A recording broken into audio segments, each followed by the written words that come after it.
మెట్లు రానాయన ఇంత ఎత్తుగా కట్టిండ్రు. వాళ్ళు నొప్పి పెడితే పెట్టిని కానీ గ్లామర్ అయితే మస్తు పెరిగింది నాకు. ఇంకా ఎత్తా కోతికి కొబ్బరి చిప్ప దొరికినట్టు గివే గట్ల మురుస్తుందేంది మంగ్లీ? మస్తు అందంగా ఉన్నా కదా. You are so beautiful. Thank you. ఏం చేస్తున్నావు మంగ్లీ? మళ్ళా ఏమో కథలు పడుతున్నట్టున్నావు కదా. తాటి షర్టు ఎక్కుతున్నా కనిపిస్తలేదా నీకు కండ్లు? మెట్లు ఎక్కుతా అంటే ఏమో చూసి కూడా అడుగుతావు. ఏ మెట్లు ఎక్కుడు ఎందుకబ్బా, మంచిగా లిఫ్ట్ లో రారాదా, జల్దీని వస్తావు. లిఫ్ట్ లో వస్తే జల్దిన ముసలిదాన్ని అయిపోతా నేను, జల్దిన వచ్చుడు కాదు. ఎప్పుడు ఓట అడుగుతూ ఇంకోటి చెప్తావేంది? ఏం చెప్తున్నావు నువ్వు? నా అందం కోసం ఎన్ని మెట్లు అయినా ఎక్కుతా, ఎన్ని మెట్లు అయినా దిగుతా. ఓ మిద్దెల రాని, ఏ మిద్దెలు పడుతున్నావు? విద్యల రాణి కొనియే విద్యా బాలం లెక్క అందంగా పడుచు పిల్ల లెక్క ఉండాలని మెట్లు ఎక్కి దిగుతున్నా. అంతేలే, తోసని పనికి తొక్కులాట ఎక్కువ. మెట్లెక్కితే అందం కాదు, ఆయాసం వస్తుంది.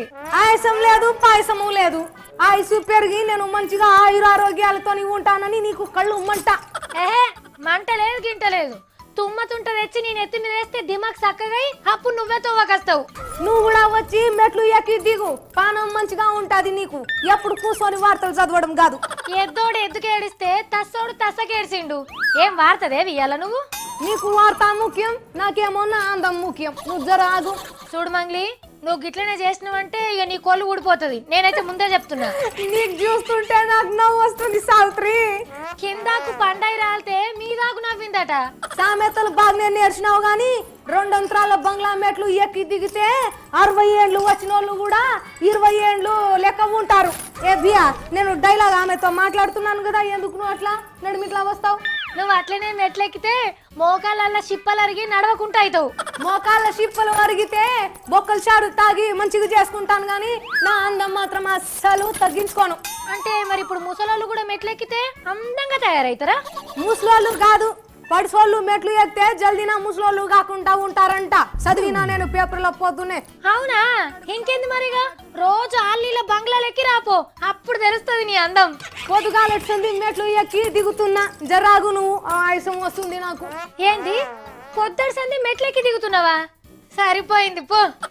సావిత్రి, వాళ్ళని వీళ్ళని అడిగేది ఎందుకు, నీకే అడుగుతున్నా. పొద్దుటి సంది ఎక్కి దిగుతున్నా మెట్లు, నా అందం జరంతా పెరిగిందా? రోజుకొక పారు ఎక్కి దిగితే మెదడు మంచిగా పనిచేసి అందంగా ఉంటారు. ఏంది రోజుకు ఒక పారు ఎన్నడు వల్ల? ఏ నెల రోజులు నడిచేది నేను ఒక రోజుల్లోనే నడిచేసిన సావిత్రి. ముందే నాకు ఆగం ఎక్కువరా నాయన. అయినా మంగ్లీ, అందం అనేది కనిపించేది కాదు, అందరితోని అందంగా మాట్లాడాలి, కలిసిమెలిసి ఉంటే చాలు. ఆవుకో సావిత్రి, నేను ఇవాళ ఆఫీస్కి రాను, చక్కగా మా ఇంటికి పోయి ఉడుకు నీళ్ళలో కాలు పెట్టుకుంటా. మా మంగ్లీ మా సత్తి ఏది పడితే అదే చేస్తారు, అదే కావాలంటారు. అబ్బా, ఇంకా మంగ్లీ అయితే అందం అంటే చాలు ముందుగల్లుంటది ఆమె.